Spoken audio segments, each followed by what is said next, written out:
My personal message is always identify what your actual dream is in life. Identify. Okay. Figure out, and when I say identify, I mean, it doesn't matter how crazy you think it is. Mm-hmm. Identify what that dream is. And if it's possible, on any level, try and pursue it.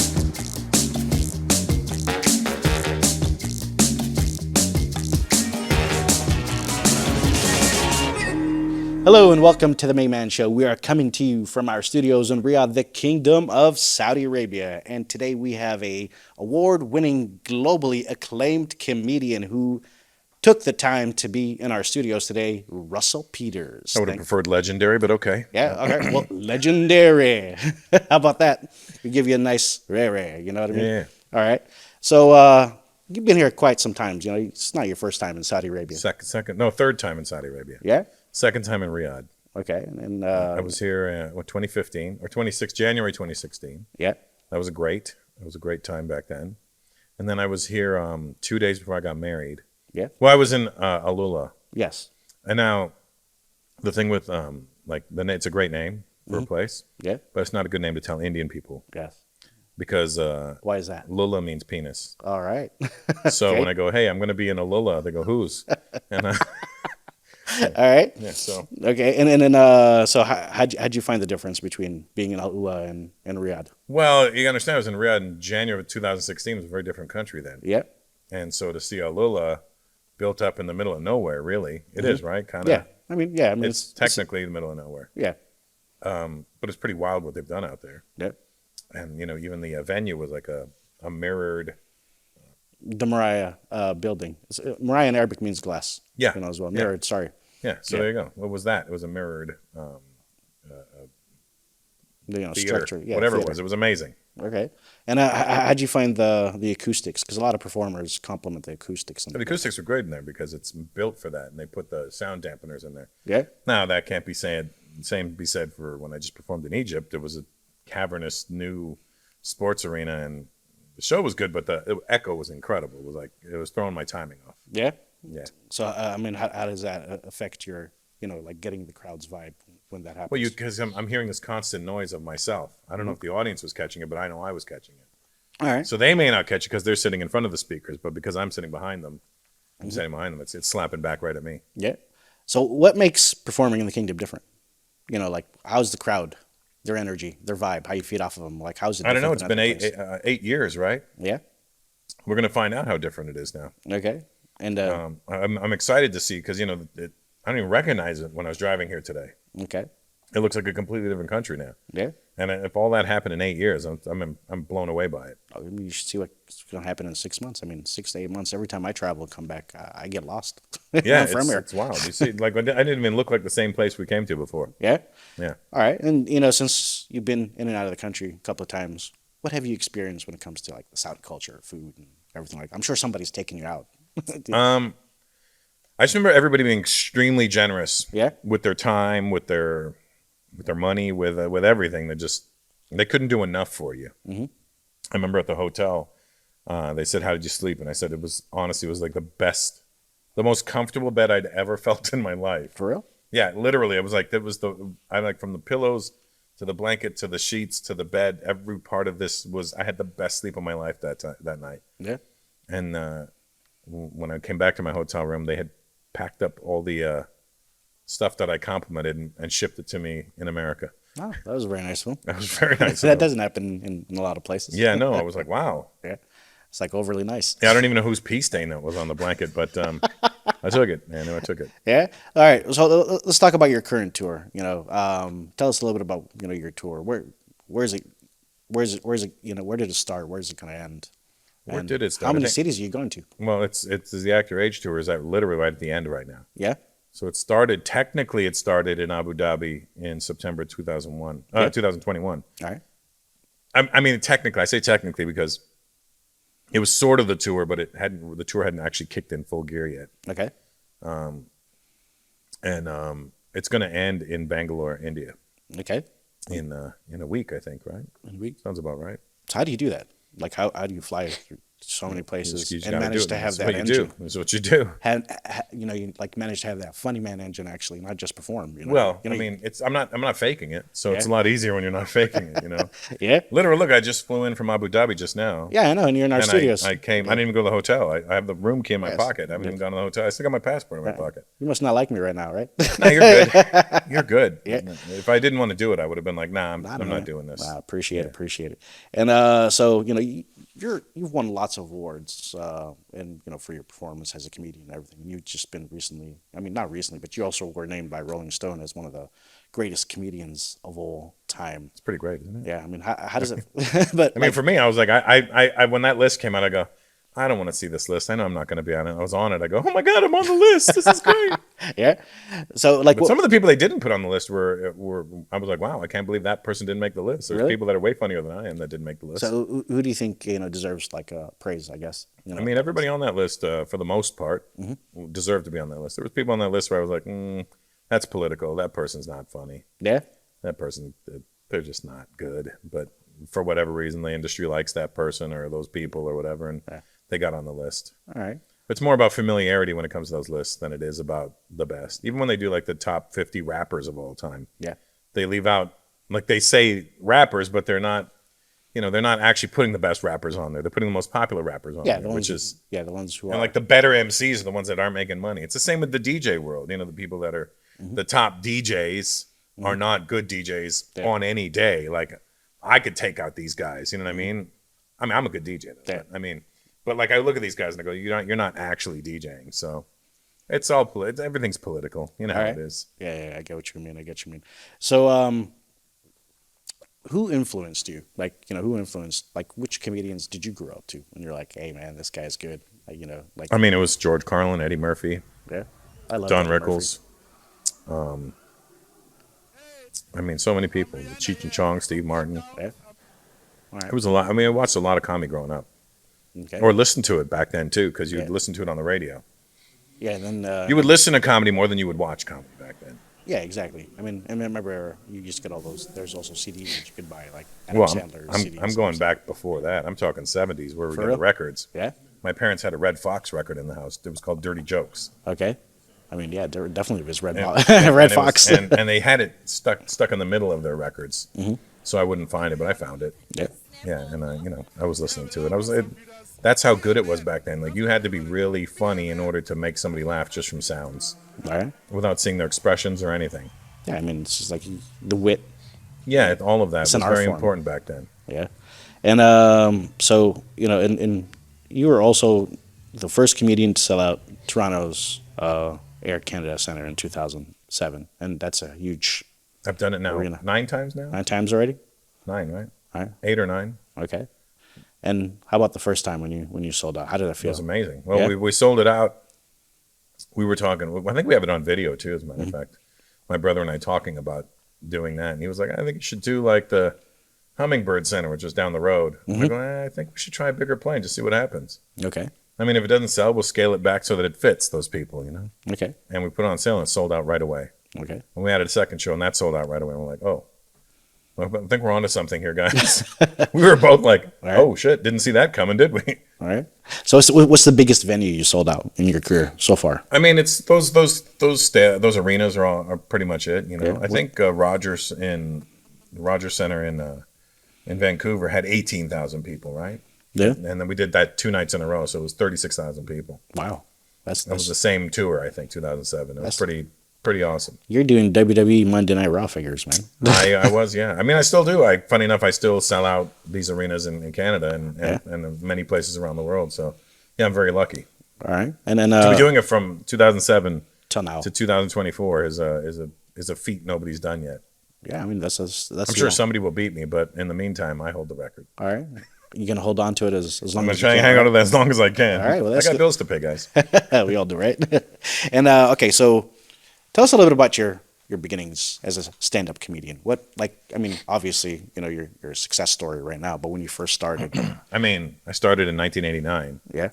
And what was I just went up, do amateur nights, and you do stand up, and you're doing 5 minutes. You're not good at it. You're not good at it for a long time. yeah? Yeah, I was terrible. It wasn't like I was like, oh, I did okay. Oh, it was awful. All right. I mean, I got one laugh, and I think that's all I needed. I heard one person laugh, and I go, oh, okay, I got one person that doesn't know me, and I made them laugh. Let's Okay. figure this out. Let's try to figure out how to get more of those people. All right.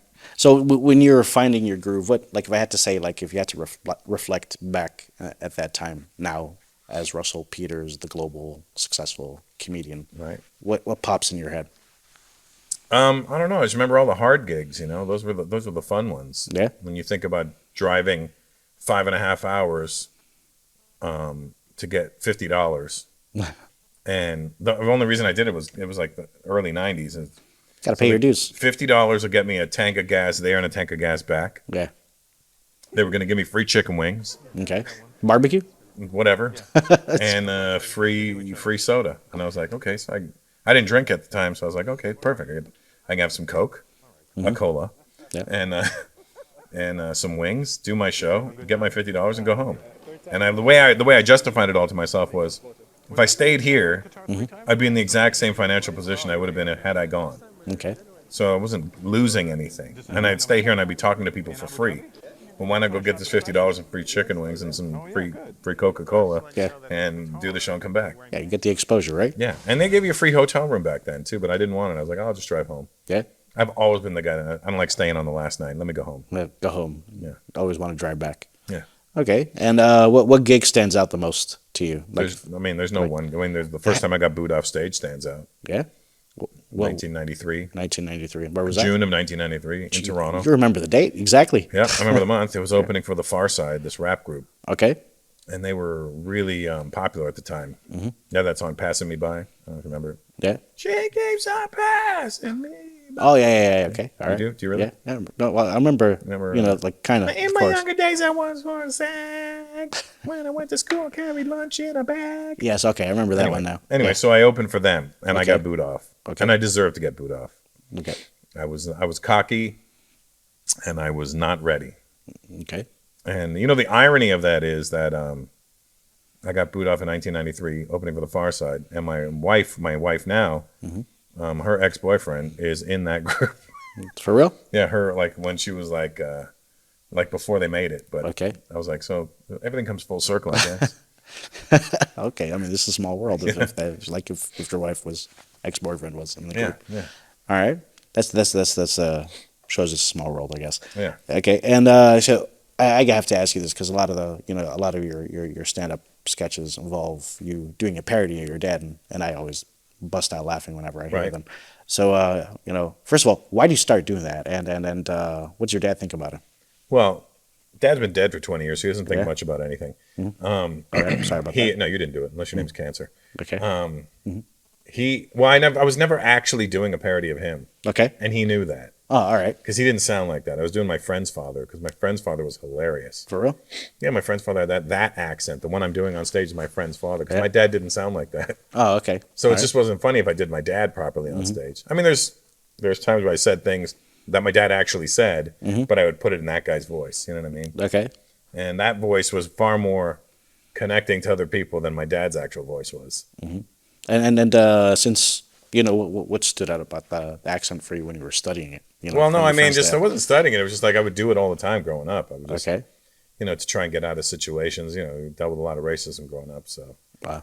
you just kind of figure out a way of getting out of situations by being funny. Okay. And aside from the stand up and everything, you're a DJ and you've also given me some surprises that you're in jiu-jitsu right now, right? I've been doing jiu-jitsu 8.5 years, yeah. Okay. And so what made you want to get into martial arts, I guess? Well, I started boxing because I was getting bullied so much when I was Okay. 15. Just before I turned 16, I started boxing. Okay. Well, because a friend of mine, I was getting beat up, and I was about to change schools. And the school I was about to go to was a very tough school. Yeah. I was getting kicked out of the school that was actually. The funny thing is, I was getting bullied in this one school. I was getting bullied right up until 10th grade. Mm-hmm. And then after 10th grade, I got kicked out of that school, and I went to another school. All right. And the school I was going to was like known for being a tough school. Like, there were a lot of tough kids in that school. Like, Yeah. Not tough neighborhood. not tough, just Or like just a tough school, just in a little general. bit more gangster in that school. You know All what I right. mean? Okay. And I realized something when I got to that school. I didn't want to go to that school and get bullied there too. Mm-hmm. So I figured I better learn how to fight. Okay. And the funny thing is, when I went to that school, the tougher kids were never bullies. Okay. Like I never got bullied in that school. Okay. I realized when I was there that the bullies are the soft kids in the other school. All right. Yeah, because the tough kids weren't going to bully you. They would actually do something to you. They weren't like, Yeah. you know, they were. The And subsequently, like throughout the years of my life, I've become friends with a lot of, lack of a better term, gangsters. You know, Okay. and they're the sweetest guys I know. I would trust them with anything. Yeah. I trust them way more than the guy who's going to be the not fight you guy. Yeah. You know. The one who's just there and talks a lot of smack, right? Yeah, the guy that talks kind of. Yeah. Yeah, exactly. All right. And so before you were a comedian, you know, you were also a DJ. Yep. All right. And I still DJ. you still DJ. Still DJ to this day. Do you do tours as a DJ now, or you just do it for fun? No, I do it for fun because I don't play music that I play music for me. Yeah. And I'm playing. And if you want an old school party, I'm your guy. All right. Okay, then yeah, definitely, man. I love. If you want old school like current music, no, I'm not your guy. It's okay. My crowd is not a good looking crowd. I don't think. I don't think I have a crowd to begin with, but I think my fans will come out to a show thinking, "Oh, he's going to DJ," and that people don't really understand what DJing is anymore. The art of DJing. Yeah, exactly. What it actually is. Mm-hmm. Like guys will now be like, "Oh, I'm this type of DJ. Oh, I'm that. I'm a house DJ. Oh, I'm an EDM DJ. I'm a hip hop DJ." I go, but back in the day, you weren't. Yeah, it was just you didn't have a label. You were a DJ. Yeah, exactly. You had to play everything. You had to know how to play everything. Yeah. You had to know every genre of music and know how to play it and when to play it. Okay. Like my tour DJ right now, that's with me for the longest time, starting from scratch. Yeah. He's probably one of the best DJs you'll ever hear in your life. Yeah. Will he ever make Tiesto money? I really hope he does, but I don't think it's going to happen because that's not the world we live in where people want talent. Yeah, exactly. They want the guy doing jumping jacks. Mm-hmm. And who's opening for you this time? Adam Hunter. Adam Hunter, yeah. He's got a very popular Instagram feed called MMA Roasted, where he roasts a lot of the fighters because he's very deep in that world too. Okay. So he's opening for him. He's killing it too. Very funny. Yeah. And so you strike me as a rapper's delight kind of DJ. Right? Like I play Rapper's Delight? Yeah, you play rap. No, I would go deeper. Go deeper? I go deeper. What would be your song? I mean, there's songs that I like to play, but I have to play them for short amounts of time. Yeah. You got to play like 4 songs that they want to hear, like that's going to get them hyped. Then I'll slip one of mine in, then I'll keep going. All right. But even mine might get them hyped too. You know, like, one of my go-tos is Black Trump by Smith & Wesson. All right. With Smith & Wesson and Raekwon from Wu-Tang. Yeah, I know Raekwon. And Raekwon, funny enough, just texted me. All right. Funny enough. Literally, he just texted me. He knows you're in Saudi? I just told him I'm in Saudi. He told me he's in Cancun. All right, that's cool. Yeah. Right. And where's your next stop after Saudi?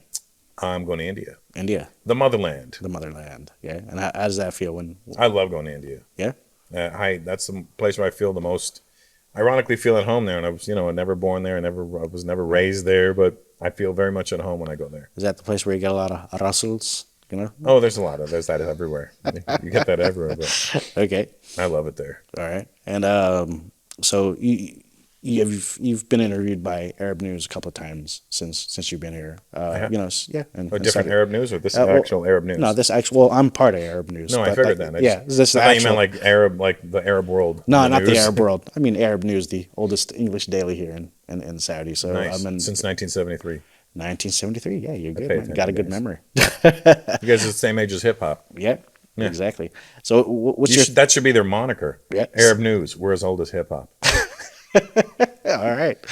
And so what's your thoughts about, basically like a newspaper taking it upon itself to have like a digital footprint to tell? I mean, you have to. I mean, it's kind of like a DJ having to switch over to Serato. Yeah. Yeah. Playing records was fun and cool and everything. Mm-hmm. But you can't make your career out of that anymore. Yeah, exactly. Right. You're going to have to switch over to digital. It's like, I got to put things online now. Mm-hmm. It's just the world we live in. You got to go with what's happening. You may not like the change, but the change is coming whether you like it or not. Yeah, exactly. So get on board with it. Or get off, right? Yeah. I mean, I don't, we're not excited about AI. We're scared of AI, but it's coming and we better figure out how to work with it. Right. Exactly.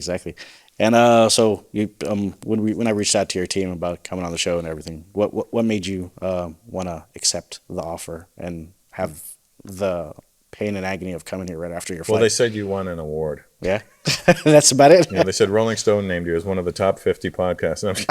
Hey, I wish, man.